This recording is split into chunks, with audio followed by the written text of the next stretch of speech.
UP panchayat में एक बार फिर आपका स्वागत है। भारतीय लोक कथाओं में अनेकों ऐसे उदाहरण हैं जब राजाओं ने संन्यास लेकर वानप्रस्थ अपना लिया, लेकिन राजनीति के इतिहास में अगर आप देखें तो एक ऐसा व्यक्ति जिसने संन्यास लेने के बाद अपने सियासी सफर की इस तरह से शुरुआत की, उत्तर प्रदेश के मुख्यमंत्री बने और उनका सबसे बड़ा इम्तिहान अब सामने है। हमारे साथ हैं उत्तर प्रदेश के मुख्यमंत्री योगी आदित्यनाथ। तालियों के साथ उनका स्वागत कीजिए। योगी जी, पहले के वक्त में साधु संत योगी राजा को आशीर्वाद देते थे सत्या का राज सिंहासन पर बैठने का, लेकिन आपने ये रवायत पलट दी। तो आप योगी जी हैं या राजयोगी? मैं योगी भी हूं और कर्मयोगी भी हूं। कर्मयोगी का सबसे बड़ा इम्तिहान शुरू होने वाला है, और वो इम्तिहान आप कैसे आश्वस्त हैं कि आप यूपी के गिने चुने नेताओं में शामिल होंगे जो मुख्यमंत्री 5 साल रहे और फिर दोबारा सत्ता में आ पाए? मैं धन्यवाद दूंगा कि आपने स्वीकार किया कि भाजपा दोबारा सरकार में आ रही है। मैंने पूछा।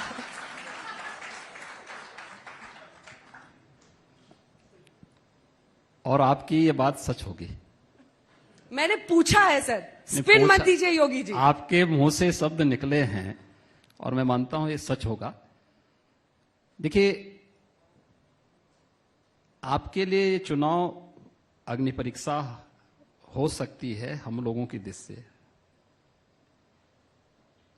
लेकिन हम लोगों ने हर एक दिन एक नई परीक्षा के दौर से गुजर करके बिताया है। उत्तर प्रदेश में व्यापक परिवर्तन करके प्रत्येक नागरिक के मन में एक विश्वास भरा है।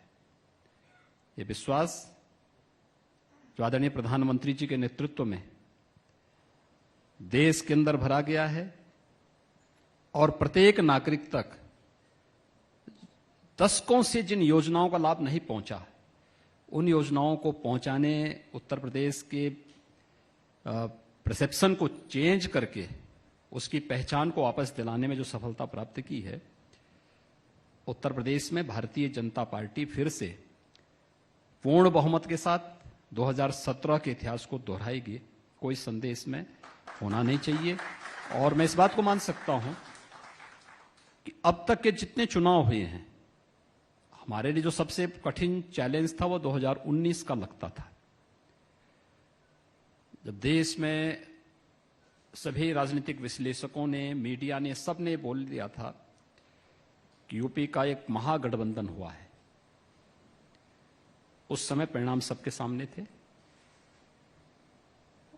अभी पंचायत चुनाव संपन्न हुए हैं, परिणाम सबके सामने हैं। 2022 के विधानसभा चुनाव के परिणाम 2014, 2017, 2019 की पुनरावृत्ति होकर के आएगी।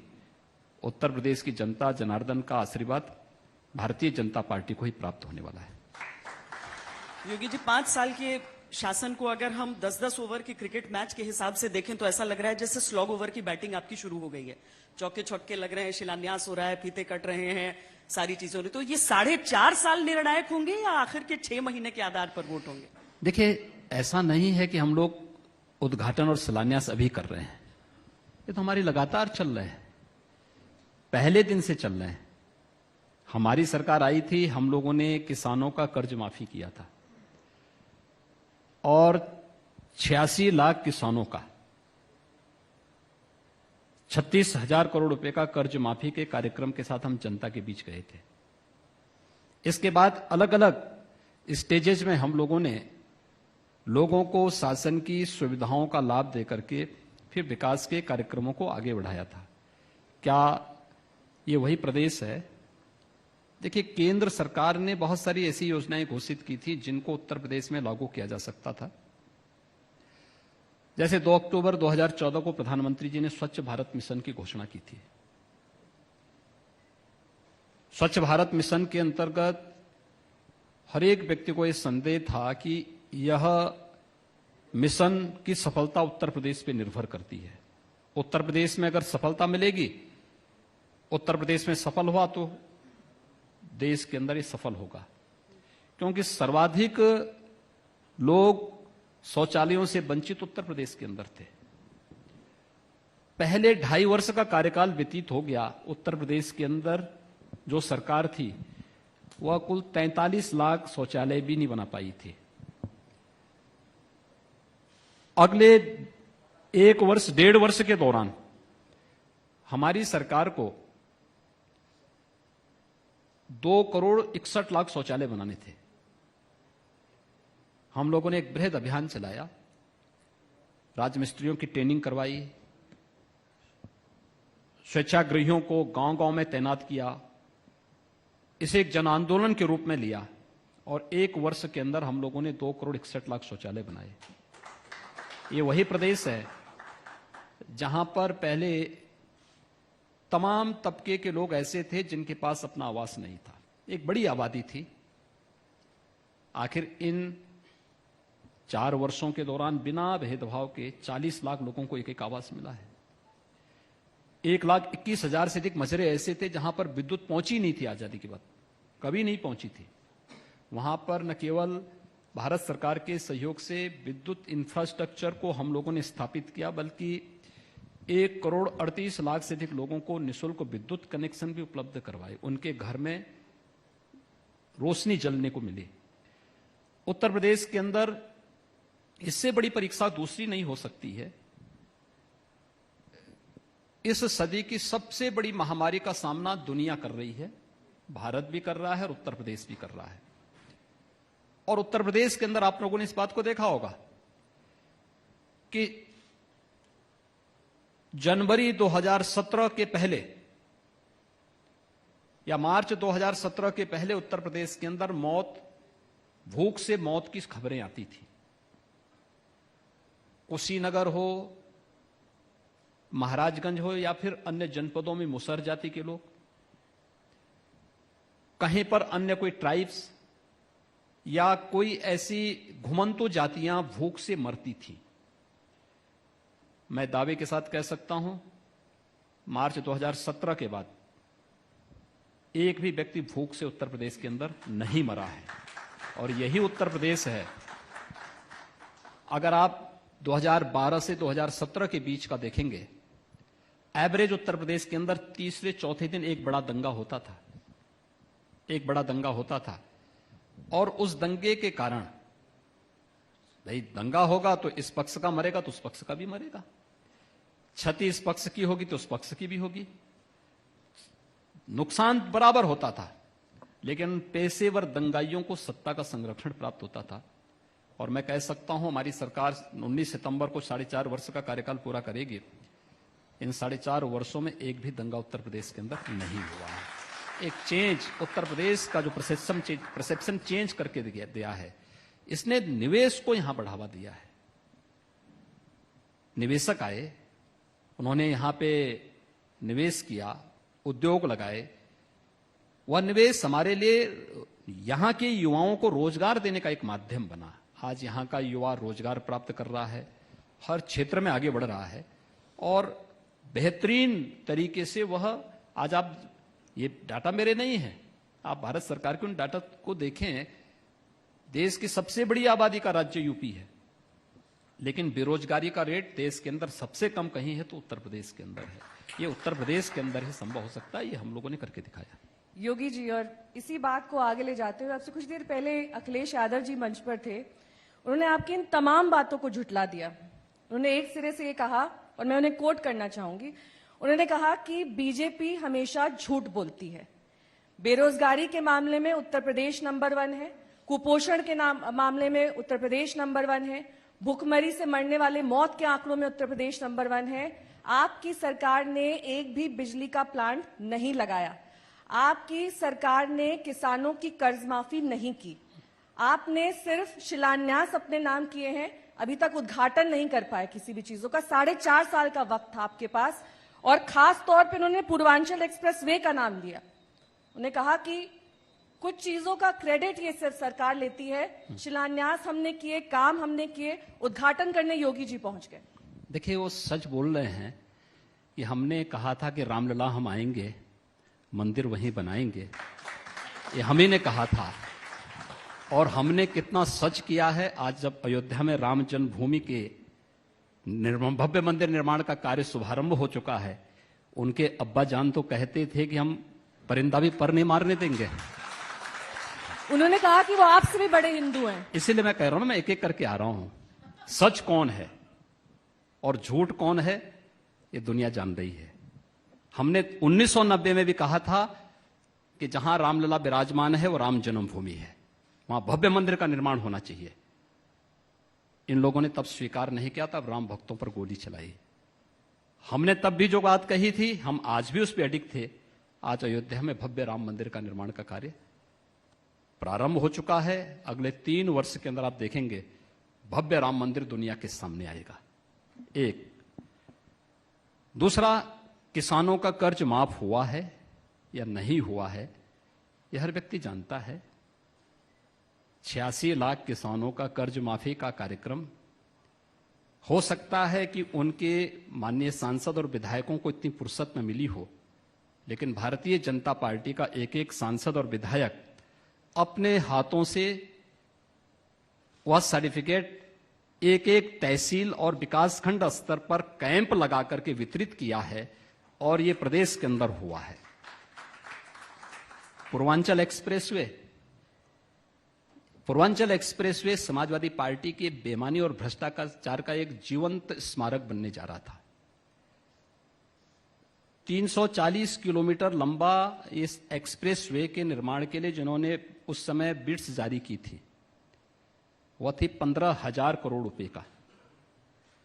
और जब ये हमारी सरकार आई तो मैंने इस बारे में पूछा कि भाई आखिर कार्य क्यों प्रारंभ नहीं हुआ है, क्योंकि मार्च में हम लोग आ गए थे 17 में। मैंने मई में इसकी समीक्षा की, कार्य नहीं हुआ था, प्रारंभ नहीं हुआ था। तो मुझे ये बताया गया साहब इसमें तो अभी जमीन ही नहीं ली गई है। किसी भी बड़े प्रोजेक्ट में जब तक 80% लैंड आपके पास नहीं आ जाती तब तक आप उस कार्य को अवार्ड नहीं कर सकते। इन्होंने गलत तरीके से जनता को भ्रमित करने के लिए टेंडर अवार्ड कर दिए, सारी कार्रवाई शुरू कर दी। जब जमीन ही नहीं है तो काम कहां से होगा। फिर हमने निरस्त किया, पूरे लैंड ली। जब 96% लैंड हम लोग ले लिए, तब जुलाई 2018 में आदरणीय प्रधानमंत्री जी के कर कमलों से हमने इसका शिलान्यास करवाया। आज हमने पूर्वांचल एक्सप्रेसवे के कार्य को हम इस महीने के अंत तक कंप्लीट कर लेंगे। बुंदेलखंड एक्सप्रेसवे, अब ये बोल सकते हैं कि हमने भी सपना देखा था कि उन्होंने कहा कि बुंदेलखंड में रिकॉर्ड टाइम में हमने यमुना एक्सप्रेसवे बनाया, लेकिन योगी जी के कार्यकाल में जो आउटर रिंग रोड का काम होना था वो हो नहीं पाया। यमुना एक्सप्रेसवे वो नहीं बनाए थे, उनकी बुआ जी बनाई थी। लेकिन यमुना एक्सप्रेसवे, आगरा लखनऊ एक्सप्रेसवे का वो अधूरा उद्घाटन कर दिए थे। हमारी सरकार ने आने के बाद पैसा खर्च किया और अभी भी उसका बाकी भुगतान हमारी सरकार कर रही है। ये कह रहे हैं कि आप तीसरा एक्सप्रेसवे भी बना रहे हैं, वह है पूर्वांचल एक्सप्रेसवे से गोरखपुर लिंक एक्सप्रेसवे।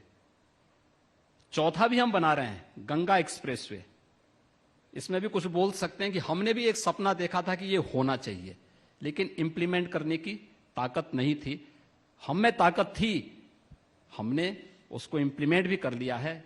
90% से अधिक लैंड हम ले चुके हैं और गंगा एक्सप्रेसवे का भी हम बहुत शीघ्र शिलान्यास करने जा रहे हैं।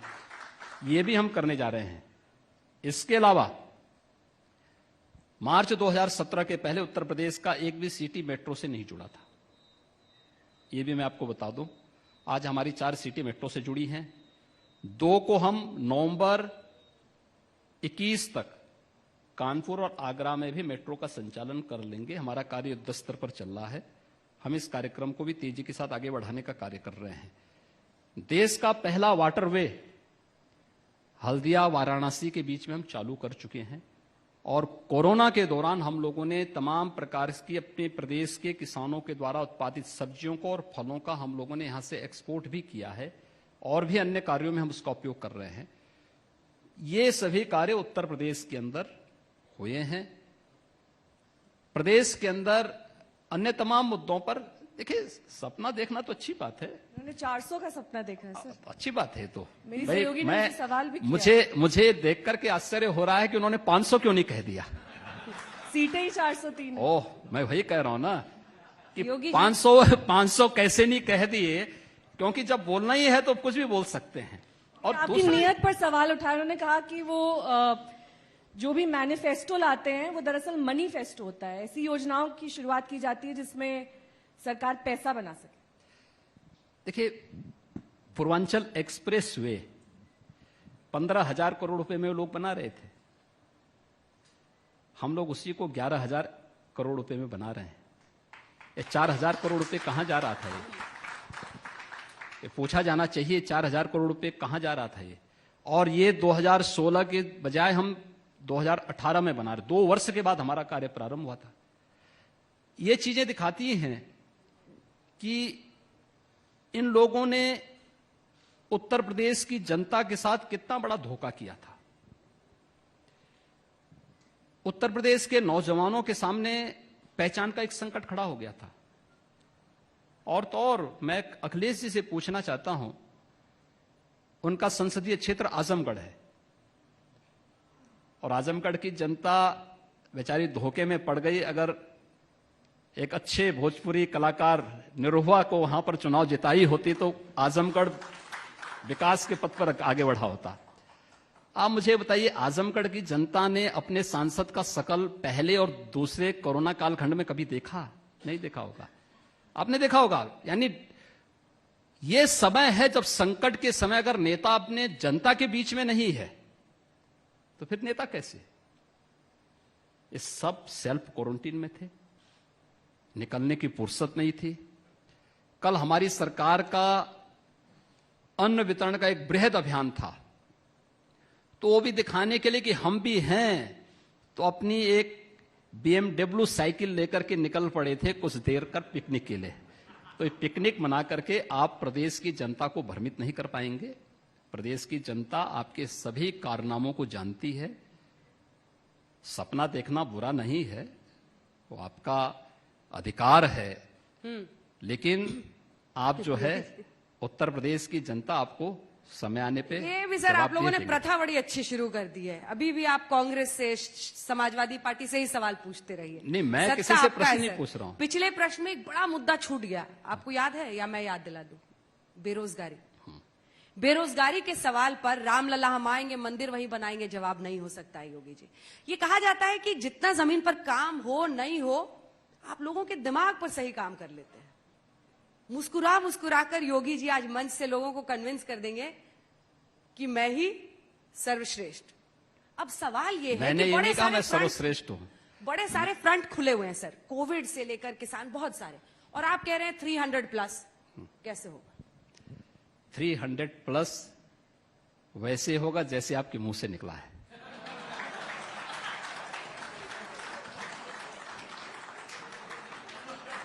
सर मेरे मुंह से तो देखिए- बेरोजगारी भी निकला है। मैं क्या कह रहा हूं ना, मैं उस पे भी आ रहा हूं अभी। ऐसे निकलेगा क्योंकि मां सरस्वती हर जगह नहीं विराजमान होती है। कोई बात होगी तो ही तो निकल रही होगी। ये चीजें तो आप स्वयं ही मुझसे जो प्रश्न पूछना चाहते हैं उसका उत्तर भी आप स्वयं दे रही हैं। बेरोजगारी, उत्तर प्रदेश की बेरोजगारी, आबादी देश की सबसे बड़ी यूपी में है, लेकिन बेरोजगारी की दर सबसे कम यूपी में है। आप देखें, उत्तर प्रदेश के अंदर 2007 से 2017 के बीच इन दोनों सरकारों ने जितनी भी भर्तियां की होंगी उनमें सब में कहीं ना कहीं आरोप लगे, मामला न्यायालय में गया, न्यायालय को उस पर कार्रवाई करनी पड़ी थी। 12 से 17 के बीच में तो ये सभी भर्तियां विवादित हुई थी। हम लोगों ने पिछले 4.25 वर्ष के दौरान उत्तर प्रदेश के 4.5 लाख नौजवानों को सरकारी नौकरी दी है और एक एक विभाग का बकायदा आपको मिल जाएगा कि कैसे हमने 1.5 लाख शिक्षकों की नियुक्ति की है। लगभग 1.5 लाख के आसपास पुलिस में भर्तियां की हैं, जिसमें 30,000 तो केवल महिला आरक्षी भर्ती हुई हैं। अन्य तमाम विभागों के 4.5 लाख की संख्या है और किसी भी भर्ती पर कोई उंगली नहीं उठा सकता। 1,61,00,000 से अधिक नौजवानों को हम लोगों ने विभिन्न जो प्रदेश के अंदर निवेश हुए हैं, यहां पर उन्हें नौकरी और रोजगार उपलब्ध करवाया है। स्वतः रोजगार के साथ पीएम स्टार्टअप योजना में, पीएम स्टैंड अप योजना में, ओडीओपी की योजना में, विश्वकर्मा श्रम सम्मान की योजना में 60 लाख ऐसे यूथ को विभिन्न योजनाओं के माध्यम से स्वतः रोजगार के साथ हम लोगों ने प्रदेश के अंदर जोड़ने में अब तक सफलता प्राप्त की है। और मैं इस बात को दावे के साथ कह सकता हूं, अभी आपने देखा होगा, देखिए इससे बड़ी कसौटी दूसरी नहीं हो सकती। संकट के समय और किसी आपदा के समय आप इस बात को देख सकते हैं। पहली लहर जब कोरोना की आई थी, उससे पहले लॉकडाउन हुआ था। 40 लाख प्रवासी कामगार और श्रमिक उत्तर प्रदेश में आए थे। उत्तर प्रदेश पहला स्टेट था जिसने एक एक व्यक्ति की स्किल मैपिंग कराई थी। उनके ट्रेनिंग के कार्यक्रम को, हमारे पास आज भी डाटा है, कितने हमारे पास ड्राइवर हैं, कितने इसमें रसोइयां हैं, कितने इसमें कंप्यूटर ऑपरेटर हैं, कितने इसमें किस किस उससे जुड़े में, अलग अलग उसको हम लोगों ने अलग अलग कर लिया था। और फिर अलग अलग उद्योगों के साथ, अलग अलग संस्थाओं के साथ उनको जोड़ने की कार्रवाई प्रारंभ हुई। जहां पर जिनके पास स्किल था लेकिन उनके पास साधन नहीं थे, हमने उनको टूल किट उपलब्ध करवाए, उनको हर प्रकार के संसाधन उपलब्ध कराए। सेकेंड वेव से पहले जब फिर से ये आशंका थी कि बड़ी संख्या में लोग आएंगे, मैं उनको तब भी कहता था, पूरी टीम को मैं कहता था कि देखो यूपी का कोई व्यक्ति बाहर गया नहीं, केवल 10% लोग गए होंगे। वे लोग गए हैं जिनका वहां पर कुछ पहले से है, वे लोग गए होंगे, वही लोग आएंगे। वो बहुत चिंता का विषय नहीं, जो यहां हैं इनकी चिंता आप करिए। और आज के डाटा तो इस बात को बताते हैं, ये हमारे नहीं है, ये भारत सरकार की संस्थाओं के, कि यूपी के अंदर बेरोजगारी का रेट किसी भी अन्य राज्य की तुलना में सबसे कम है। और ये उत्तर प्रदेश के अंदर हम लोगों ने करके दिखाए हैं। आगे भी हम लोग इस दिशा में प्रयत्नशील है कि युवाओं के उन्नयन के लिए, उनके बेहतर भविष्य के लिए किस प्रकार का माहौल चाहिए। और आज तो यूपी का नौजवान जहां जाएगा लोग उसको बुला बुला करके अपने यहां जॉब देंगे। हम लोग तो इस बात को कह सकते हैं। आज यूपी के बारे में कोई डरता नहीं तो एक समय ऐसा था जब निरहुआ आदि लोग जब मुंबई गए होंगे तो इनको अपनी पहचान छुपानी होगी, इन्होंने बताया नहीं होगा कि आजमगढ़ से है। नहीं, पर भारत सरकार के आंकड़े भी तो आप ही के आंकड़े हैं ना।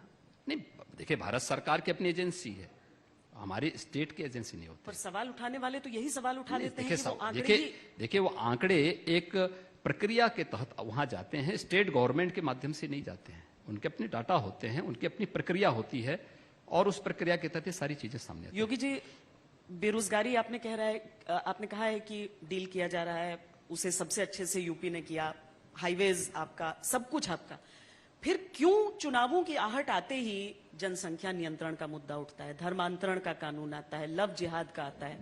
लेकिन ये चुनाव के समय कहां, चुनाव की अभी आहट ही नहीं है।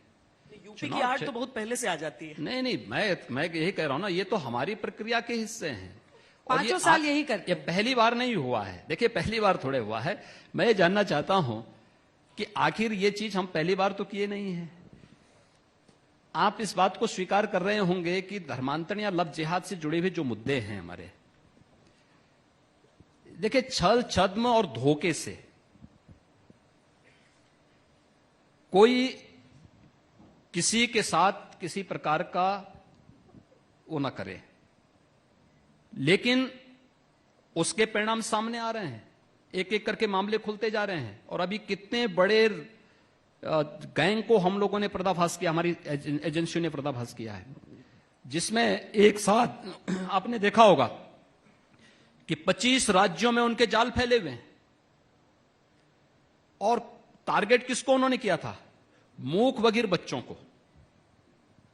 उन बच्चों के माध्यम से उन लोगों ने कैसे अपने नेटवर्क को फैलाना प्रारंभ किया। उन बच्चों को पहले टारगेट किया, फिर उनके परिवार को टारगेट करने का प्रयास, फिर उन बच्चों का इस्तेमाल कैसे करते, सारा चीजें क्या थी, व्हाट्सएप के माध्यम से कोड वर्ड में सारे मैसेजेज होते थे।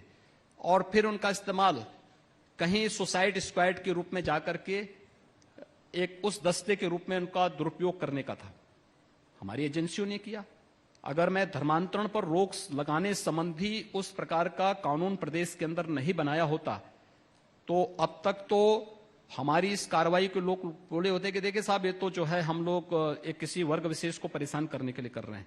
लेकिन इसके पीछे जो हमें आशंका थी, वो आशंकाएं एक एक करके सच साबित हो रही हैं और उन सभी चीजों पर सरकार की कार्रवाई, सरकार की दूरदर्शितापूर्ण कार्रवाई का हिस्सा बनता जा रहा है कि हमने जो निर्णय लिया था वो सच था, देश के हित में, प्रदेश के हित में, 24 करोड़ नागरिकों की सुरक्षा के हित में आवश्यक था, हमने उठाया है। और मुझे प्रसन्नता है कि जो कदम हमने 1 वर्ष पहले उठाया था, 1.5 वर्ष पहले उठाया था, आज उसके बेहतर परिणाम हमारी एजेंसियां सामने दे रही हैं।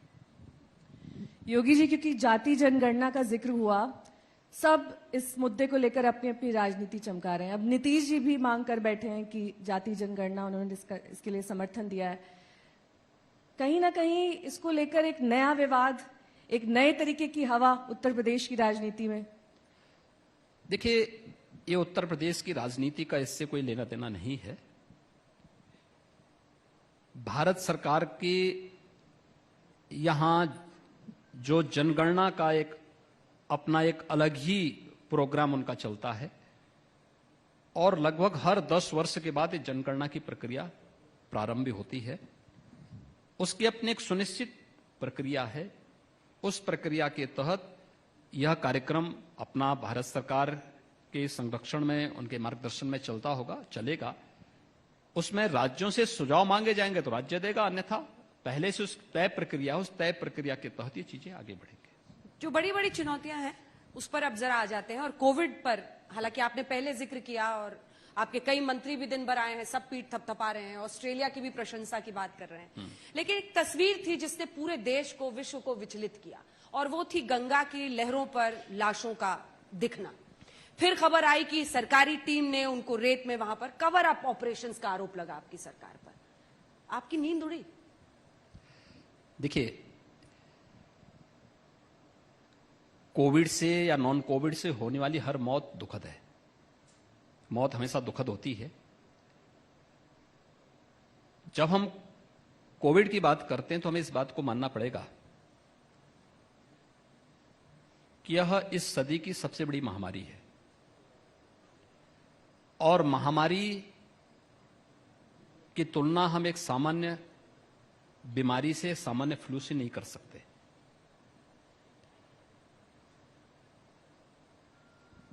इस देश का सौभाग्य है कि प्रधानमंत्री मोदी जी का नेतृत्व और मार्गदर्शन पूरे देश को प्राप्त हुआ और पूरे देश ने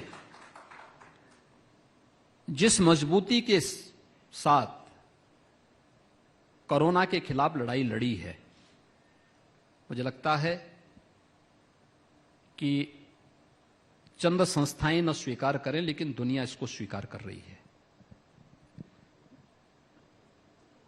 गंगा के तटवर्ती क्षेत्रों में जो चीजें आई थी, देखने को मिली थी, ये पहली बार तो है नहीं। आप लोग मीडिया से जुड़े हैं। 2012 और 2014 के बीच चित्रों को अगर एक बार आप देखेंगे तो उस समय भी यही दृश्य थे। 2017 के बाद हम लोगों ने रोक लगाई थी। रोक इस बात को लेकर, क्योंकि गंगा के तटवर्ती क्षेत्र हो या कोई भी बड़ी नदी हो, उसके तटवर्ती क्षेत्र में एक बड़ा समुदाय ऐसा है जो अंतिम संस्कार की कार्रवाई एक निश्चित मुहूर्त में गंगा में प्रवाह करके करता है या नदियों में प्रवाह करके करता है। आज भी हिंदू पद्धति में 3 प्रकार से अंतिम संस्कार की कार्रवाई होती है। एक अग्नि संस्कार के माध्यम से, एक भू समाधि के माध्यम से और तीसरा जल प्रवाह के माध्यम से। ये तीनों प्रकार की पद्धतियां प्रचलित हैं। कोविड के दौरान कोरोना से भी मौत हुई है, नॉन कोरोना से भी मौत हुई है। दोनों प्रकार की मौतें हुई हैं। आप इसको भी नजरअंदाज नहीं कर सकते। तीसरा, ये कह देना कि ये पहली बार हो रहा है, गंगा में प्रवाहित कर दिया या फलानी नदी में प्रवाहित कर दिया है, मुझे लगता है कि वास्तविकता को झुठलाने जैसा है। और ये पहली बार नहीं हुआ है। मैं आपसे फिर इस बात का आग्रह करूंगा कि 2014 के और आप ही के इस लोकप्रिय चैनल में इस पर काफी मामला चला था। 2014 में जो प्रकरण आए थे, 2012 में भी जो आए थे, उस पुरानी रिपोर्टिंग को एक बार आप देखेंगे और इससे तुलना कर लेंगे तो मुझे लगता है आपका जवाब मिल जाएगा। नहीं, विपक्ष का आरोप है कि कोविड के अनअकाउंटेड डेथ्स थे और आपकी सरकार ने रेत में से कवर करके कवर अप किया। हम क्यों इस पर करेंगे? आपका जवाब? हम क्यों कवर अप करेंगे? और हमें इसकी जरूरत ही क्या है? और क्यों हम तथ्यों को छुपाएंगे? इसकी कोई आवश्यकता ही नहीं है। देखिए, जिसकी दुखद मौत हुई है वो दुखद है, जो मरा है मरा है, उसको छुपाने की कोई आवश्यकता नहीं। हमारी सरकार ने तो जो कार्य किया वो सबके सामने है। जब कोरोना का पहला मामला उत्तर प्रदेश में आया था मार्च प्रथम सप्ताह में, तब उत्तर प्रदेश में टेस्टिंग फैसिलिटी 0 थी। एक भी कोविड टेस्ट नहीं होते थे।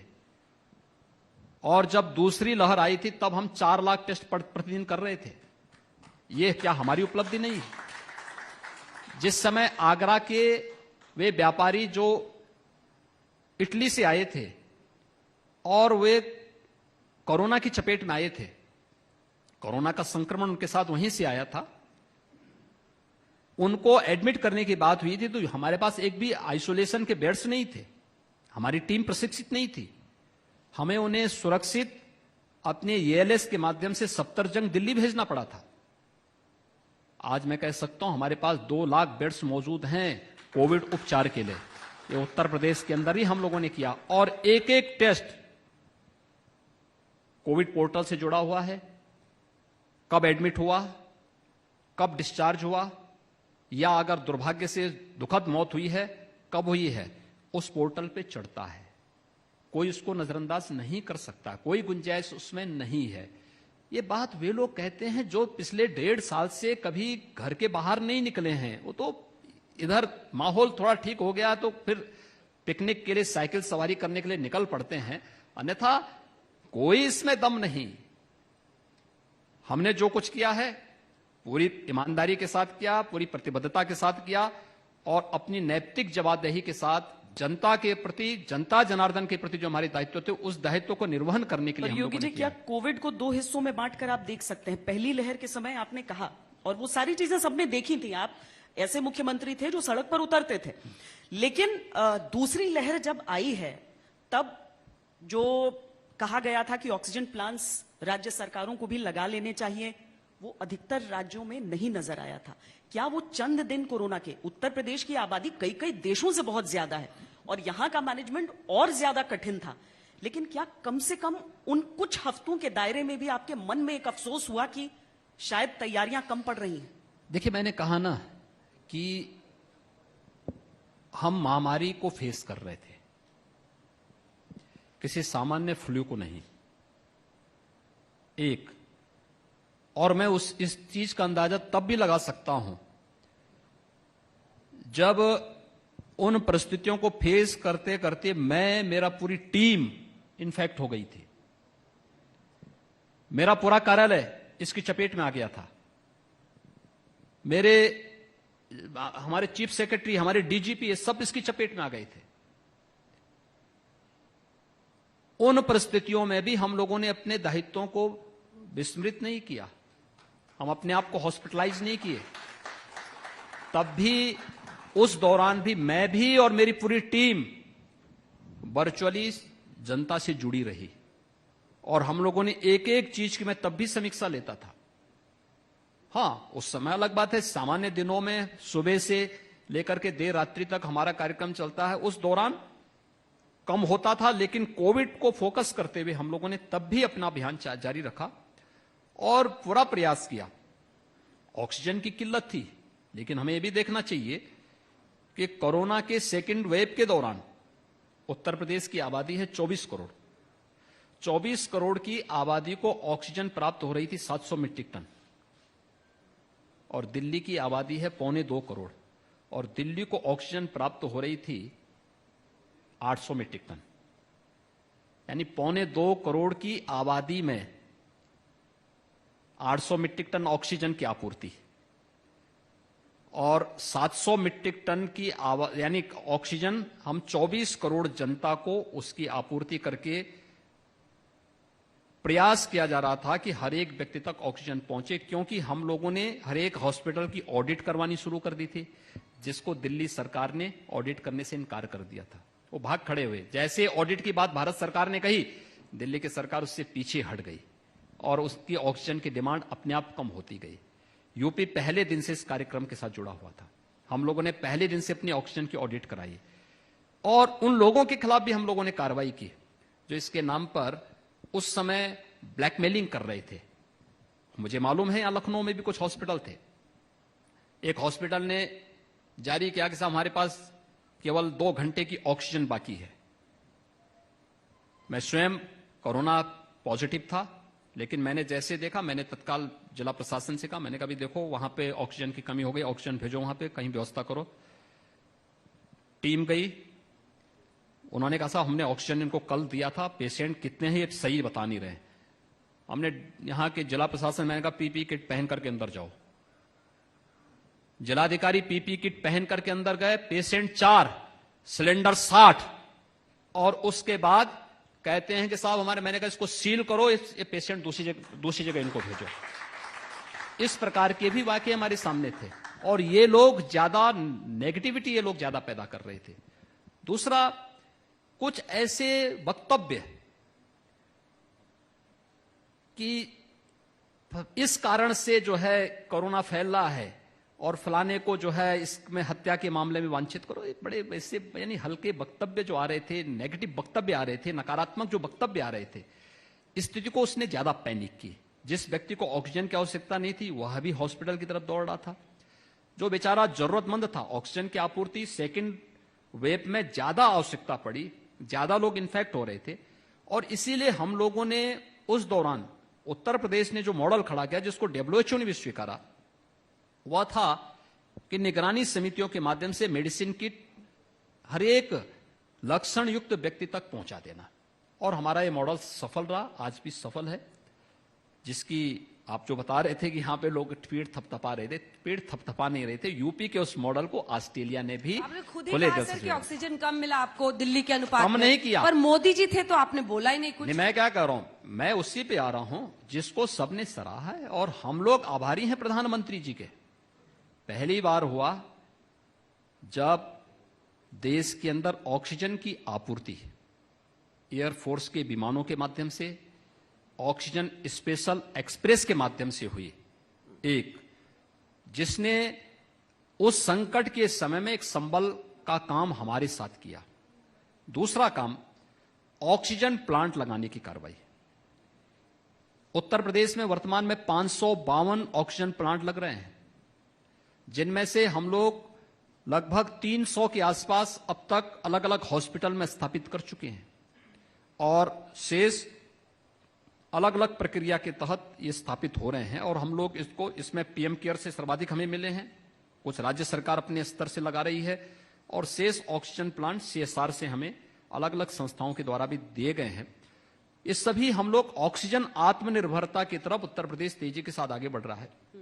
इस दौरान हमें अलग अलग संस्थाओं ने, राज्य सरकार ने भी ऑक्सीजन कंसंट्रेटर भी दिए थे काफी बड़ी मात्रा में। ऑक्सीजन कंसंट्रेटर ने भी काफी बड़ी सहायता हमें की, क्योंकि ग्रामीण क्षेत्र में जो हमारी CSCs थी वहां पर ऑक्सीजन कंसंट्रेटर ने बहुत बड़ा योगदान किया। सर, वैक्सीनेशन को लेकर बात कर लेते हैं। DIU का एक डेटा है, हमारा एक इंटरनल डेटा आता है, उसमें यह कहा गया है कि उत्तर प्रदेश में 18+ अडल्ट पॉपुलेशन का सबसे कम वैक्सीनेशन हुआ है।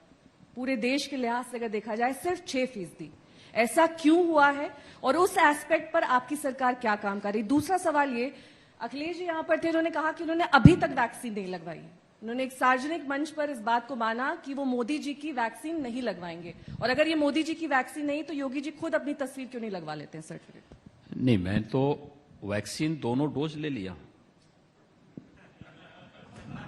उन्होंने नहीं ली, उन्होंने कहा नहीं, मैं क्या कर रहा हूं, उनके अब्बाजान तो ले चुके हैं, वो तो ले ही चुके हैं वैक्सीन। और मुझे लगता है ये वैक्सीन तो देश के नागरिकों का सुरक्षा कवच है इस महामारी से। जहां तक उत्तर प्रदेश की बात कर रहे हैं, 5,28,00,000 लोगों को अब तक उत्तर प्रदेश में वैक्सीन दी जा चुकी है, और 18+ के भी 2 करोड़ से ज्यादा लोगों को हम लोग वैक्सीन दे चुके हैं। इतनी संख्या देश के अंदर कहीं नहीं होगी। चलिए अब अगले मुद्दे पर आते हैं और वो ये है कि उत्तर प्रदेश में चुनाव है तो जाति भी इंपॉर्टेंट है और इसीलिए इस बार ये इमेज जा रही है कि ब्राह्मण आपसे बड़े नाराज हैं। आप देखिए पैराशूट लैंडिंग आपने जितिन प्रसाद की करा ली है और माना यह जा रहा है कि ब्राह्मण सम्मेलन एसपी भी कर रहा है, बीएसपी भी कर रहा है। इधर केशव प्रसाद मौर्य जी भी रूठे थे। बताइए कालिदास मार्ग पर आप दोनों का घर है, आप 4.5 साल बाद उनके घर पे गए। तो ये जो जातियों वाला और खास तौर पर ब्राह्मणों की नाराजगी, मैं आपकी जात की बात नहीं कर रही हूं और उसका असर नहीं बता रही इसे, लेकिन क्या ब्राह्मण इस बार एलिनेटेड फील कर रहा है और आप वो इस बात से थक गए कि आप लोगों ने उनको फॉर ग्रांटेड लिया हुआ है कि ये अगली जाति तो हमारे लिए वोट करेंगे? देखिए, उत्तर प्रदेश की जनता वंशवाद और जातिवाद से ऊपर उठ चुकी है। अच्छा, और दूर की बात थी 1990 के दशक की उस त्रासदी को उत्तर प्रदेश की जनता भूली नहीं है, जिस वंशवाद और जातिवाद की राजनीति ने उसके सामने पहचान का संकट दे दिया था। और ये पहचान का संकट हमारे युवाओं के सामने और आज का जो प्रौढ़ है उसके सामने सर्वाधिक आया था। वह उससे ऊपर उठ चुका है। ये वे लोग हैं, जनता के द्वारा ठुकराए गए लोग कैबिनेट हैं। एक्सपेंशन में मैं आपको यूपी के मंत्रियों का नाम गिनाऊं सर, और देश के प्रधानमंत्री ने देश की संसद में कहा कि अगर विपक्ष संसद नहीं चलने दे रहा है और मंत्रियों का स्वागत नहीं कर रहा है तो वो ओबीसीज और दलित का अपमान कर रहे हैं। ये देश के प्रधानमंत्री ने कहा। ये सच है। ये कास्ट कार्ड नहीं है। देखिए, कास्ट कार्ड नहीं, सवाल ये है कि जिन लोगों को मंत्रिमंडल में शामिल किया गया है, आपको इस बात की जानकारी होनी चाहिए कि संसद के सत्र के शुभारंभ में प्रधानमंत्री जी के द्वारा अपने नए मंत्रियों का परिचय संसद से कराया जाता है और यह एक कार्यक्रम संसद का होता है, संसद की कार्यसूची का यह विषय होता है और उस विषय के तहत ये सब कार्यक्रम संपन्न होते हैं। हम आभारी हैं प्रधानमंत्री जी के कि उन तबकों को प्रतिनिधित्व मंत्रिमंडल में मिला है जिन तबकों को कभी भी अवसर नहीं मिल पाया था देश के अंदर सत्ता प्रतिष्ठान के महत्वपूर्ण पदों पर जाने का। और अगर उनको प्राप्त हुआ है तो हम उनके बारे में क्या कहेंगे? ये नहीं कहेंगे कि भाई फलाने इन लोगों का हम परिचय कराने जा रहे थे लेकिन इन्होंने परिचय नहीं होने दिया है। उस तबके के लोगों में जो विश्वास आता ये उसके प्रति है, ये किसी जातिवादी राजनीति के लिए नहीं है। ये उन लोगों की हम बात कर रहे हैं जिन लोगों ने उत्तर प्रदेश की राजनीति को वंशवाद और जातिवाद के दायरे में कैद करके उत्तर प्रदेश के सामने पहचान का संकट खड़ा किया था। वे लोग देखिए जनता के द्वारा बार बार ठुकराए जा चुके हैं। योगी जी, जितिन प्रसाद को लाने के पीछे की आप वजह बता दीजिए, हम समझ जाएंगे। जिस व्यक्ति ने पिछले 3 चुनाव हारे हो उनको आपकी पार्टी क्यों लेकर आई? आपको ये सच्चाई भी जानकारी होनी चाहिए कि जितिन प्रसाद तो लोकसभा चुनाव में ही बीजेपी ज्वाइन करना चाहते थे। जितिन प्रसाद तो चाहते तो बहुत लोग हो। मैं क्या कह रहा हूं ना, अब ये देखिए ज्वाइनिंग तब हो पाती जब दोनों में सहमति हो। क्यों लाए? मैं क्या उस समय आपको उनकी जरूरत नहीं थी, आज ब्राह्मण चेहरा चाहिए। नहीं, हमें देखिए, हमें चेहरा से नहीं, हमें वह हर व्यक्ति चाहिए जो प्रदेश के हित में कार्य करने का इच्छुक हो। और अगर कोई आज आवेदन करे हम तत्काल उसकी एंट्री तो नहीं होने देंगे ना। भाई अखिलेश जी कल कहे हम बीजेपी में आना चाहते हैं तो हम बोलेंगे कुछ दिन वेट करो बच्चे। अरे आप फौरन ले लीजिएगा, बहुत सारे लोग हैं, यादव आ जाएंगे उनके साथ। कोई आवश्यकता नहीं, उनसे बड़े हो सकता शिवपाल जी हों। चचा भतीजा सब पे डेंट मार रहे हैं। मैं क्या कह रहा हूं भाई, आखिर वो बड़े नेता उससे भी बड़े नेता होंगे, उनके पास उनसे ज्यादा अनुभव होंगे, जमीन से जुड़े हुए रहे हैं, माननीय मुलायम सिंह जी के सुख दुख के सहभागी रहे हैं, उनको ज्यादा अनुभव होगा कि नहीं होगा? नहीं योगी जी, आप जातियों में सबको एक साथ लेकर चलने की बात कर रहे हैं, दलितों ओबीसी सबको प्रतिनिधित्व मिलना चाहिए। बीजेपी का लेकिन पार्टी का नारा सबका साथ सबका विकास भी है। आप अखिलेश यादव के अब्बा जान बार बार बोल रहे हैं। मैंने इसलिए कहा क्योंकि उनका विश्वास है। मुसलमानों को हमेशा ऐसा लगता है कि भाई उन्हें शामिल नहीं किया जा रहा है और जितने कानून आप ला रहे हैं सब मुसलमानों को टारगेट करने के लिए ला रहे हैं। हम किसी व्यक्ति, जाति, मत और मजहब को ध्यान में रख करके कानून नहीं बना रहे हैं। हम प्रदेश की 24 करोड़ जनता की सुरक्षा, उनके सम्मान और उनके स्वावलंबन को ध्यान में रख करके कोई कानून बनाते हैं, उससे इतर हट करके नहीं। और हमारी प्रदेश के 24 करोड़ जनता के प्रति हमारी प्रतिबद्धता है, किसी व्यक्ति, किसी जाति, किसी मत और मजहब के लिए नहीं। 24 करोड़ जनता का हित होगा तो सबका हित उसमें हो जाएगा। और इसीलिए प्रधानमंत्री जी ने सबका साथ, सबके विकास और सबके विश्वास की बात की है। योजनाओं का लाभ सबको।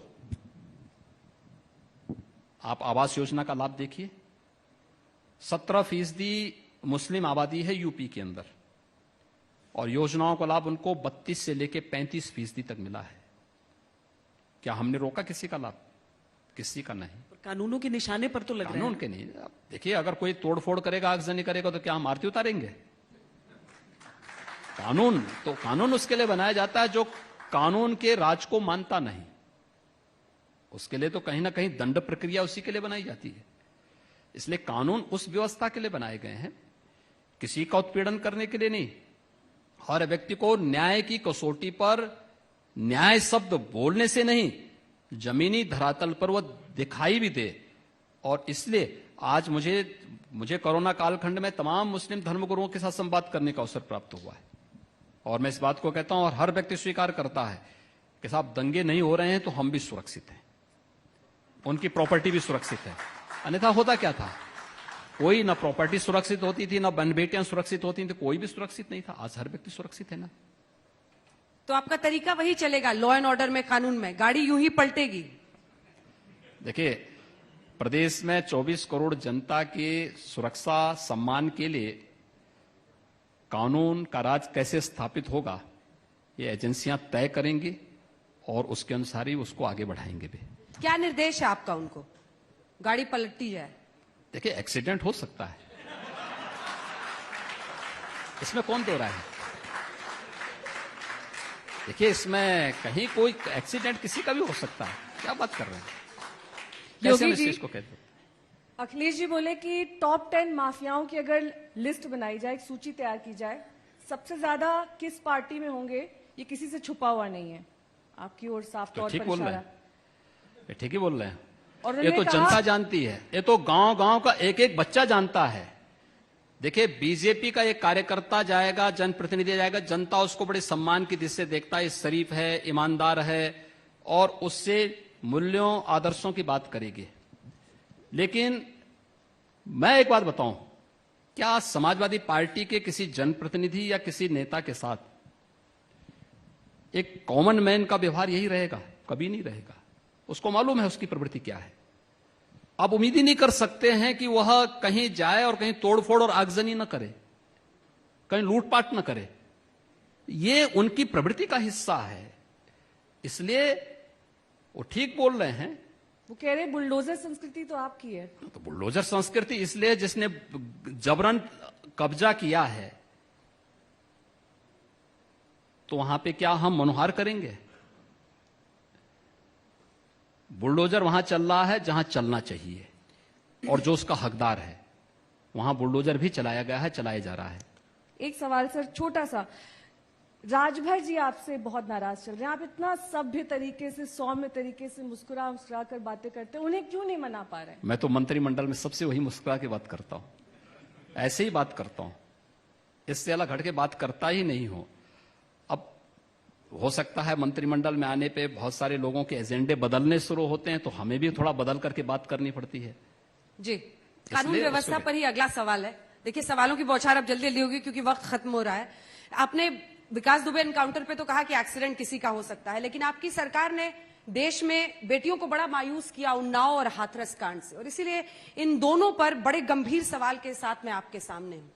क्या उन्नाव में बीजेपी नेता ने को जिस तरह का सरकारी संरक्षण मिला, पीड़िता के पिता की मौत हुई और उसके बाद से एक्सीडेंट होता है पीड़िता के परिवार का, इस पर एक बहुत शक की नजर से लोग देखें कि योगी जी खुद कहते हैं कि महिलाओं की सुरक्षा उनकी प्राथमिकता है, फिर एक बीजेपी नेता को क्यों ऐसी सरकारी संरक्षण मिला?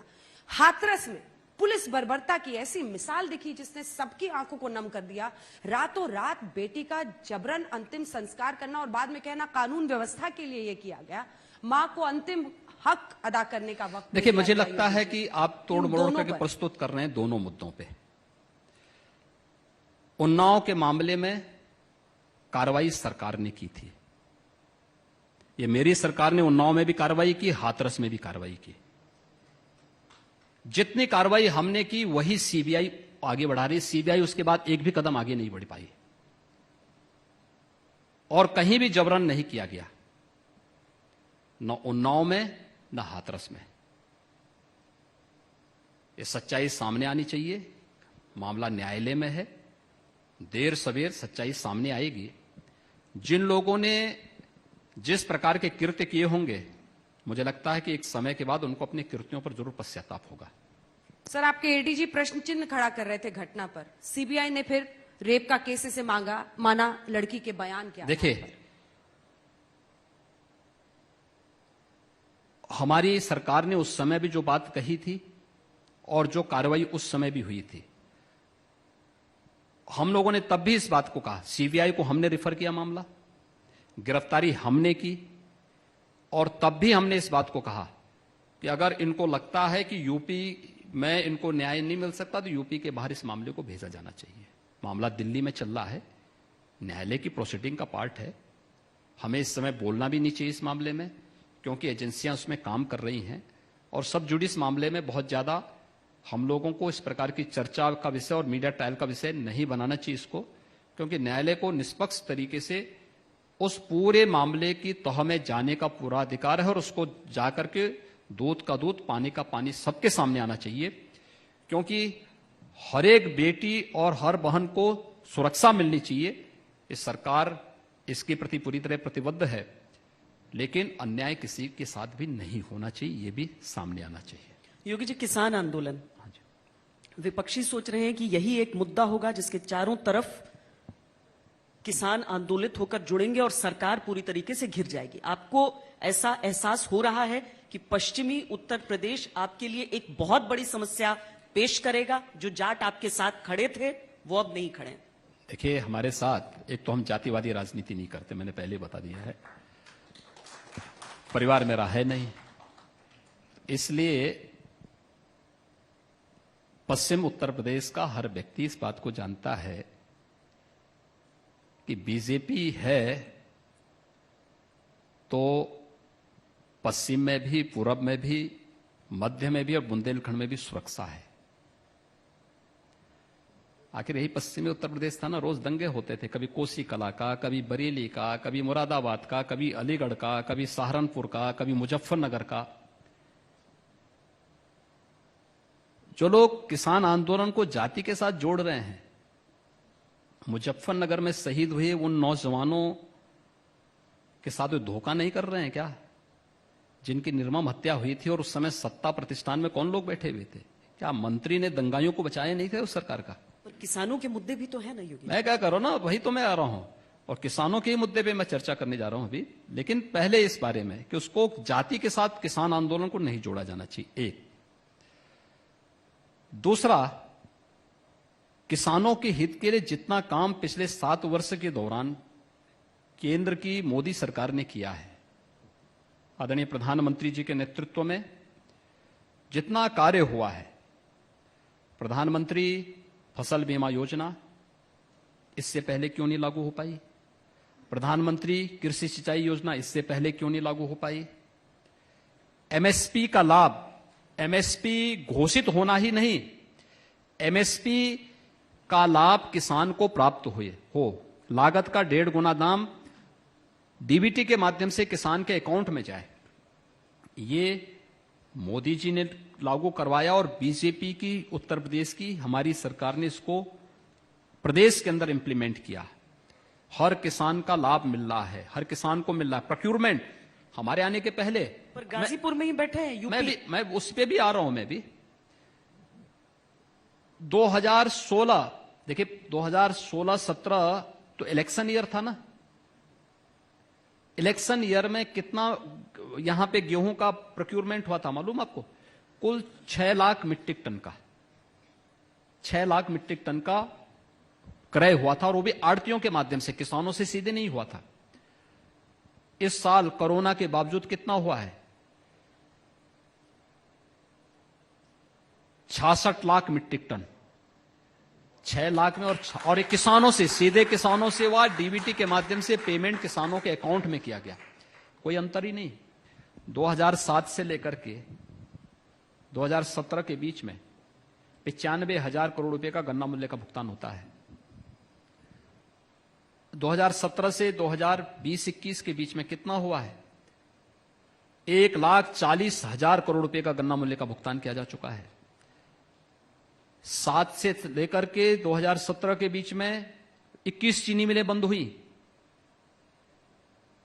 2017 से लेकर के 2020-21 के बीच में चीनी मिलें बंद नहीं हुई। बंद चीनी मिलों को हम लोगों ने चलाया।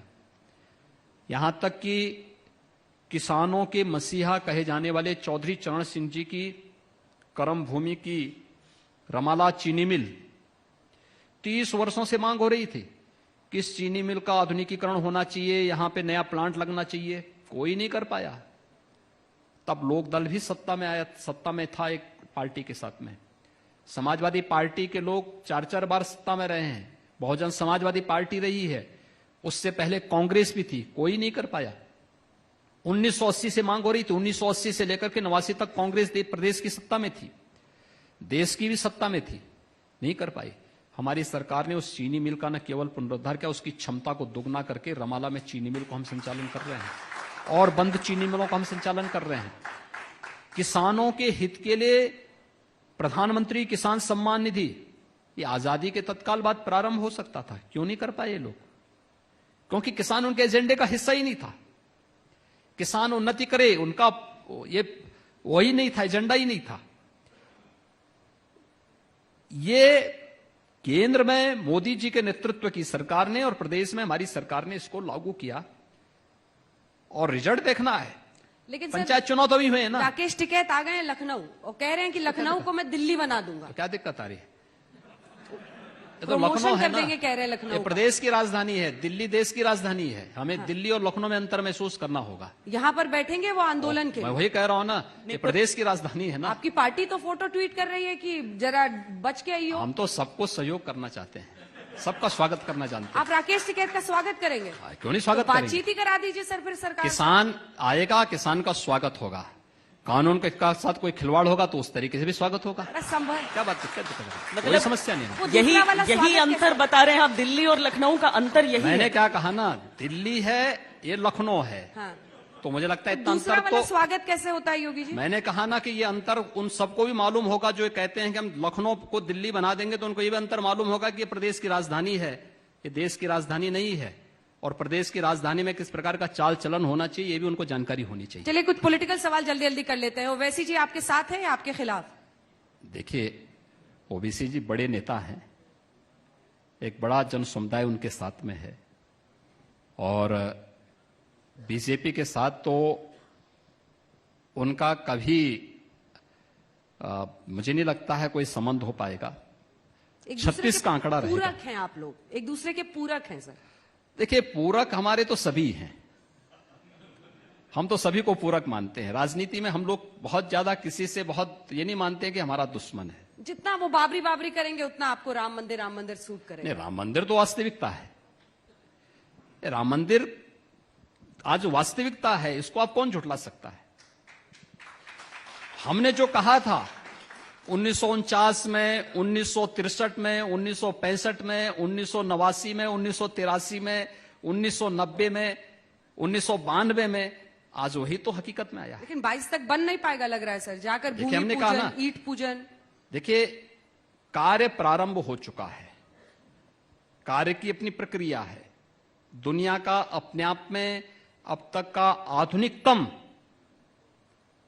स्ट्रक्चर खड़ा होगा। एक भव्यतम भगवान राम के व्यक्तित्व के अनुरूप मंदिर का निर्माण होना है और मंदिर की निर्माण की प्रक्रिया को ट्रस्ट के द्वारा उस प्रकार के विशेषज्ञों की देखरेख में तेजी के साथ आगे बढ़ाया जा रहा है।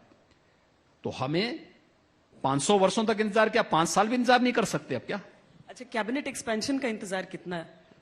देखिए, इसके लिए काफी इंतजार करना पड़ेगा अभी। योगी जी, अगर प्रियंका गांधी को आपके अगेंस्ट उतारा जाता है कांग्रेस पार्टी की तरफ से, योगी वर्सेस प्रियंका गांधी, मुख्य चुनौती कांग्रेस पार्टी की तौर पे आप देखते हैं या फिर सपा और बसपा ही अभी, क्योंकि अनाउंसमेंट तो हुआ नहीं है ऐसा? वो तो बहुत बड़ी नेता हैं, राष्ट्रीय नेता हैं, प्रदेश में काहे अपनी प्रतिभा को खपाना चाहती है। ये राहुल अगर गांधी- मगर वाला सवाल। आप लोग जो है इतने बड़े प्रतिभाशाली नेताओं का जो अंतर्राष्ट्रीय उसके हैं, ये वो यहाँ पर काफी एक्टिव रह चुकी हैं, पहले भी आ चुकी हैं। जितना उत्तर प्रदेश में आते हैं उससे ज्यादा इटली में गई होंगी संभवतः। सर उसका ट्रैक तो हमने रखा नहीं है। मीडिया को रखना चाहिए, अच्छा रहेगा। अंतर्राष्ट्रीय नेताओं को अंतर्राष्ट्रीय चुनाव लड़ने चाहिए, राष्ट्रीय स्तर के चुनाव लड़ने चाहिए। प्रदेश के चुनाव छोटे छोटे चुनाव होते हैं। एक छोटा सा सवाल मेरा योगी जी, क्योंकि आपने कहा कि बेरोजगारी दर सबसे कम है आपके प्रदेश में, और क्योंकि पलायन भी सबसे ज्यादा मजदूरों का हमने उत्तर प्रदेश में देखा, स्किल्ड लेबर और अनस्किल्ड लेबर अगर दो कैटेगरी में डिवाइड कर लें, एक मजदूर है जो ताला फैक्ट्री में काम करता है, किसी जूता फैक्ट्री में काम करता है, उसकी मिल बंद हो गई, उसकी फैक्ट्री बंद हो गई, उसको किस तरीके से आप प्लेस करेंगे, रोजगार दिलाएंगे, क्योंकि उसका स्किल ही वही है। देखिए, उत्तर प्रदेश पहला राज्य है जिसने कोरोना के दौरान भी अपने उद्योग बंद नहीं होने दिए।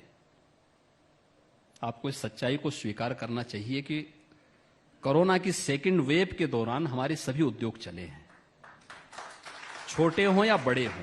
पहली वेव में बंद हुए थे, पहली वेव में कुछ दिनों के लिए हमने मुरादाबाद से लेकर तमाम। लॉकडाउन के दौरान 2 महीने के लिए बंद था, लेकिन सेकंड वेव में हमने एक भी दिन बंद नहीं होने दिया। हां, हर एक उद्योग में कोविड हेल्प डेस्क और हर एक उद्योग में हम लोगों ने कोविड केयर सेंटर बनाए थे, और मास्क, सैनिटाइजर, टेस्टिंग की सुविधा वहां पर दी थी।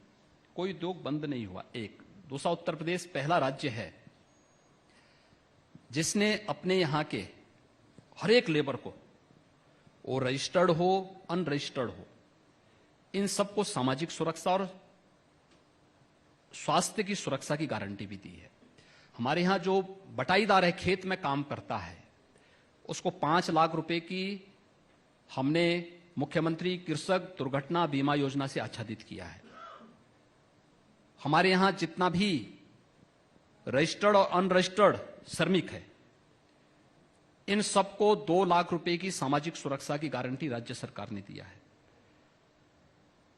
आयुष्मान भारत के अंतर्गत आदरणीय प्रधानमंत्री जी के अनुकंपा से जितने श्रमिक आयुष्मान भारत की सुविधा का लाभ प्राप्त कर रहे हैं, उनको तो हमने उसके साथ जोड़ा है। शेष जितने भी हैं, उन सभी को 5 लाख रुपए की स्वास्थ्य बीमा का कवर भी हमारी सरकार ने दिया है। इसके अलावा श्रमिकों की बच्चों की पढ़ाई के लिए, उनकी बेटियों की शादी ब्याह के लिए, उनके मकान के लिए, घर में शौचालय नहीं तो शौचालय के लिए अलग से सुविधा दी जा रही है। और यही नहीं, जो रजिस्टर्ड श्रमिक कार्य करते हैं, जगह जगह काम कर रहे हैं, उनका जीवन बड़ा अनस्टेबल होता है। आज वे लखनऊ में हैं, 2 महीने 3 महीने यहां काम किया, उसके बाद वह कॉन्ट्रैक्टर के साथ आगरा चले गए या फिर दूसरी सिटी में चले गए। उस आपाधापी में बच्चे उनके पढ़ नहीं पाते थे। हमारी सरकार ने विगत वर्ष ही 18 कमिश्नरी मुख्यालयों में 18 अटल आवासीय विद्यालय बनाने की कार्रवाई प्रारंभ कर दी है। इन अटल आवासीय विद्यालयों में इन सभी श्रमिकों के बच्चों को आधुनिक शिक्षा हम उपलब्ध करवाएंगे, फ्री में। लॉजिंग, फूडिंग की व्यवस्था, उनकी वहां पे एजुकेशन की फ्री में व्यवस्था, ये हम करने यूपी के अंदर करने जा रहे हैं। और मुख्यमंत्री बाल सेवा योजना के अंतर्गत कोविड और नॉन कोविड से जो मौतें प्रदेश के अंदर हुई, जो बच्चे अनाथ हुए हैं, उनको, उन बच्चों को भी पढ़ाने की व्यवस्था इसी प्रकार की योजना के साथ हमने यूपी के अंदर जोड़ा है।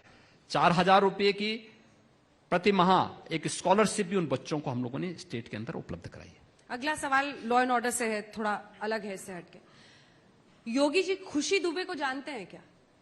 मैं प्रदेश के 24 करोड़ जनता को जानता हूं। खुशी दुबे, मैं पूरे प्रदेश के अंदर 24 करोड़ जनता का परिचय अपने पास रखता हूं। एक एक व्यक्ति से आप पूछ लीजिए, मैं सबके बारे में बताता हूं। ब्राह्मण सम्मेलनों में ये मुद्दा जोर शोर से उठ रहा है। विकास दुबे एनकाउंटर के बाद जो उसका एसोसिएट था, उसको तो गिरफ्तार किया, नवविवाहिता खुशी दुबे को क्यों? मुद्दा संतोष शुक्ला की हत्या का भी उठना चाहिए, उस डिप्टी एसपी मिश्रा का भी उठना चाहिए, जिसकी 2 नाबालिग बालिकाएं अनाथ हुई हैं। एक डिप्टी एसपी मारा जाए वो सही है, लेकिन कौन से आचार दंड संहिता में लिखा है कि अगर पति कोई गुनाह करे तो उसके लिए पत्नी को गिरफ्तार किया जाए? क्या कुछ प्रमाणिक है तो आप बता दीजिए। ये न्यायालय तय करेगा, न मैं तय करूंगा ना आप तय करेंगे। ये न्यायालय को तय करने दीजिए। पर ये मुद्दा बन रहा है बहुत बड़ा मुद्दा ब्राह्मण बनने दीजिए सम्मेलनों ना। में। मेरा ये मानना है उन परिवारों से भी पूछा जाना चाहिए, जब आप इसकी बात कर रहे हैं उन परिवारों से भी पूछा जाना चाहिए जिन परिवारों के निर्दोष लोग मारे गए थे। क्या वे निर्दोष नहीं थे? उत्तर प्रदेश सरकार का राज्य मंत्री का दर्जा प्राप्त संतोष शुक्ला की निर्मम हत्या थाने के अंदर हुई। डिप्टी एसपी मिश्रा मारा गया था ना, क्या उनका परिवार नहीं है? क्या मिश्रा को आप ब्राह्मण नहीं मानते? क्या शुक्ला को आप ब्राह्मण नहीं मानते? ये जाति का मुद्दा कहां से आ गया इसमें? जैसी करनी वैसी भरनी, न्यायालय उसको तय करे। योगी जी, पिछला चुनाव जब उत्तर प्रदेश का हुआ तो कोई चेहरा नहीं था जिस पर चुनाव लड़ा गया था।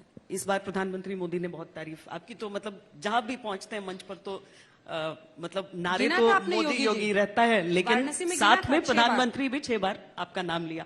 आप लोग गिनते हैं चूंकि देखने के लिए कि क्या संकेत आ रहे हैं। गृह मंत्री आपकी बहुत तारीफ कर चुके हैं, जेपी नड्डा जी भी कर चुके हैं। बयान कुछ कुछ एक आध आ जाते हैं बीच में, लेकिन क्या इस बार कोई संशय है कि 2022 योगी आदित्यनाथ के नाम पर लड़ा जाएगा या नहीं? देखिए, मेरा तो मानना है कि भारतीय जनता पार्टी व्यक्तिवादी पार्टी नहीं है। यहां व्यक्ति से बड़ा दल और दल से बड़ा देश है। देश हित में जब कोई मुझसे कहेगा और दल हित में भी कोई मुझसे कहेगा कि आज छोड़ना है, उसी समय बहुत खुशी के साथ मूल्यों और मुद्दों के साथ दूंगा। इन मुद्दों और इन मूल्यों के साथ हम कार्य करने वाले लोग हैं। नहीं, पर चुनाव तो आप ही सत्ता के में मैं क्या कह रहा हूं ना, देखिए ये सारी चीजें बंद हो चुकी है, ये कोई मुद्दे ही नहीं है यूपी में। और मुझे अच्छा लगा कि आप कम से कम गिनती हैं हर चुनावी हर सभा के अंदर कि प्रधानमंत्री जी ने कितनी बार नाम लिया है, गृह मंत्री जी ने कितनी बार नाम लिया है, माननीय नड्डा जी ने कितनी बार नाम लिया है। लेकिन हम लोग एक व्यवस्था के साथ जुड़े हुए हैं और उसी व्यवस्था के साथ जुड़ करके आगे बढ़ रहे हैं, कार्य कर रहे हैं। भारतीय जनता पार्टी अकेली राजनीतिक पार्टी है जिसमें अपने कार्यकर्ता को इस बारे में पहले दिन से ये बता दिया जाता है कि व्यक्ति से महत्वपूर्ण दल होगा, लेकिन और दल से महत्वपूर्ण देश होगा। एक और चीज मैंने गिनने की शुरुआत की थी, गिनते गिनते थक गई। वो ये था कि लखनऊ या उत्तर प्रदेश में आपके पोस्टर तो हैं ही, दिल्ली में आपके पोस्टर्स बहुत सारे दिखे। लगा कि सीएम योगी कहीं 2022 के बाद पीएम योगी के तौर पर न दिखे। देखिए, मैं जहां हूं वहीं पर कार्य कर रहा हूं। एक मेरे पोस्टर, मुझे लगता है कि अगर आपने लखनऊ से अगर यहां पर किसी दूसरे साधन से आए हैं तो मैं नहीं कह सकता, लेकिन वैसे चले होंगे तो हर जगह लगे होंगे, बहुत सारे लगे होंगे। तो इसलिए उस पर कोई बहस का विषय नहीं होता। इस सरकार की योजनाओं को वहां पर पहुंचाने का एक माध्यम भी होता है। और दिल्ली में ही नहीं, ये तो मुंबई में भी लगे होंगे, मुंबई एयरपोर्ट पे भी लगे होंगे, कोलकाता एयरपोर्ट पे भी लगे होंगे। तो आप तो कल मुझसे कह देंगे, तब तो ममता दीदी को भी आप नाराज कर देंगे। हम ऑल इज वेल है या नहीं है सर? हैं? ऑल इज वेल है कि नहीं मामला? बीच में बड़ी खबरें आई, विपक्ष कहने लगा देखिए दिल्ली पहुंच रहे हैं योगी जी, फिर योगी जी तमाम नेताओं से मिल रहे हैं, पार्टी अध्यक्ष से मिल तो रहे हम हमेशा हैं, जाते फिर हैं। दिल्ली से लोग यहाँ पहुंचने देखिए, लगे। कोरोना के दौरान तो आरएसएस के लोगों के साथ दत्तात्रेय होसबोले से लेकर तमाम लोग, देखिए ये all is well है सर। ये कोई नई बात नहीं है। कोरोना के दौरान तो हमें 1 साल 6 महीने लग गए, अन्यथा हमारी समीक्षा और हम लोग लगातार मार्गदर्शन लेने के लिए महीने 2 महीने में दिल्ली जाते थे। मैं स्वयं भी जाता था। मुख्यमंत्री समिट होती थी, उसमें भी हम लोग जाते थे। कभी वह शासकीय स्तर पर होती थी, कभी पार्टी स्तर पर होती थी। आखिर लोक कल्याण संकल्प पत्र पार्टी ने तैयार किया था, उसको कितना इंप्लीमेंट किया है इस पे चर्चा करने के लिए और उनकी समीक्षा के लिए भी हमें पार्टी के साथ बैठक करनी पड़ती है। कभी राष्ट्रीय नेतृत्व के साथ, कभी प्रदेश नेतृत्व के साथ, कभी भारत सरकार के साथ, अलग अलग स्टेजेस पे हमें करनी पड़ती है। तो उसमें कोई नया थोड़ा है। अब देखिए, जिनके पास कोई कार्य नहीं है, जो बेरोजगार हो चुके हैं, हमारी सरकार आने के कारण राजनीति से जो पीछे धक्का देकर के बाहर कर दिया गया तो कुछ तो बोलेंगे। धक-धक उनका का ये होता होगा अधिकार सर, भी क्यों इतनी छीनना बड़े-बड़े चाहते हैं? लोगों की तकदीरें दिल्ली में पलट जाती हैं। आपने देखा कितने बड़े-बड़े कैबिनेट मंत्री थे, पल में मामला। देखिए, थोड़ा सा सरकार और संगठन का समन्वय यही है। आज सरकार में है, कल संगठन में काम करेंगे, और ये भाजपा में ही हो सकता है, कहीं और जगह नहीं हो सकता। योगी जी, एक सवाल सबके मन में आता है कि जब कोई बड़ा मौका होता है, उस मौके पर प्रधानमंत्री को पहुंचना होता है, कौन कौन उस फोटो अपॉर्चुनिटी में शामिल होगा, ये कौन तय करता है? उसमें योगी जी भी आएंगे, उसमें नड्डा जी भी आएंगे, उसमें कौन कौन सम्मिलित होगा, गणमान्य लोग, ये कौन तय करता है? नहीं, किस मुद्दे को लेकर के? ये शिलान्यास के मुद्दे को अगर ले लिया जाए, या फिर अगर देखिए, किसी बड़े प्रोजेक्ट को देखिए, लेकर कोई भी बड़ा प्रोजेक्ट है, किस विभाग से संबंधित हो, विभाग अपना प्रस्तुतिकरण प्रस्तुत करता है। राज्य सरकार का है तो राज्य सरकार तय करती है, सेंट्रल गवर्नमेंट का है तो सेंट्रल गवर्नमेंट का विभाग, संबंधित विभाग तय करता है। एक मेरे पीछे एक तस्वीर चल रही है, इस तस्वीर की ओर आपको इंगित करना चाहूंगी। इसमें आप और प्रधानमंत्री जी दिखाई दे रहे हैं, लेकिन कई बार ये कहा जाता है कि योगी जी एक्शन से मिसिंग हो जाते हैं, फ्रंट प्ले पर मोदी जी आते हैं, मोदी जी खेलते हैं, और योगी जी चुपके से पीछे वाली सीट पे चले जाते हैं। देखिए, मोदी जी हमारे नेता हैं और नेतृत्व को हमेशा फ्रंट में रहना चाहिए, और मोदी जी अगर आ गए हैं तो हमारे लिए तो गौरव की बात है। आखिर देश के नेता भी हैं और पार्टी का मार्गदर्शन देते हुए पार्टी के भी नेता हैं, तो हमें हर प्रकार से प्रधानमंत्री के रूप में भी और एक योग्य मार्गदर्शक के रूप में भी प्रधानमंत्री जी का मार्गदर्शन प्राप्त होता है। हमारे लिए गौरव की बात है कि प्रधानमंत्री मोदी जी के नेतृत्व में हमें कार्य करने का अवसर प्राप्त होता है। समापन करते हैं योगी जी, ये बताइए कि 2022 में सबसे बड़ी चुनौती कौन सा मुद्दा या कौन सा व्यक्ति, कौन सा दल आपके लिए पेश करने वाला है? देखिए, 2022 चुनाव है, हम लोग अपने मुद्दों के आधार पर जनता जनार्दन की अदालत में जाएंगे। ये जनता तय करना है। मुझे विश्वास है कि जो ट्रैक रिकॉर्ड है 2014 का, 17 का, 19 का, 2022 में वही दोहराया जाएगा, उसमें कोई संदेह होना ही नहीं चाहिए। एक आखिरी सवाल है सर, एक गुजरात मॉडल है, एक दीदी का बंगाल मॉडल है, यूपी मॉडल क्या है? यूपी मॉडल वही है जिसकी आपने इतनी वार्ता के दौरान चर्चा की है। आपने हर सवाल का जवाब दिया, हम तीनों ने बौछार की सवालों के, आपने हर सवाल का जवाब दिया। बहुत धन्यवाद आपका। बहुत बहुत मुझे- धन्यवाद। मुझे तालियों के साथ एक बार तीनों देवियों से मिलने बहुत अच्छा लगा। बहुत बहुत धन्यवाद।